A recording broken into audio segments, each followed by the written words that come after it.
চাইলেন যে ক্ষমা মানুষ কেউ কিছু বলবে না, আপনারা কি বললেন? এই যে মুক্তিযুদ্ধ ভাই আছেন, আজকে আমাদের আমি সব বিভিন্ন জায়গায় কথা বলছেন, আজকে স্বাধীন বাংলাদেশটা থাকবে, মুক্তিযুদ্ধরা যদি এই কথা না করতো আপনাদের সম্ভব হবে না। আজকে বক্তব্য দেওয়ার জন্য, কথা বলার জন্য আপনারা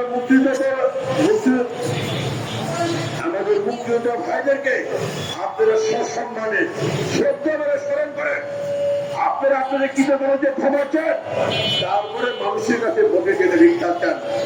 আজকে আপনারা বাংলাদেশে যে অবস্থা সৃষ্টি করেছেন, আপনারা বিভিন্ন কথা বলছেন আমাদের নেতা তারেক রহমান সম্পর্কে। মুক্তিযুদ্ধের পক্ষে আপনারা কি বললেন? আপনাদের আমির সাহেব বললেন চট্টগ্রামে যে মুক্তিযুদ্ধের বসে জীবনী ভাই দিচ্ছে, বদরুলি ভাই তো এখনো জীবন আছে, সে কখন এটা বসে নিজে করতে পেরেছে যে আমি এরকম কোনো কথা বলে নেই, কারণ তার কমান্ডার ছিল হলো মেজর জিয়ার সাথে উনি ছিলেন, উনি তার সহকর্মী সহযোগী ছিলেন, এটাই ছিল ওনার ভূমিকা।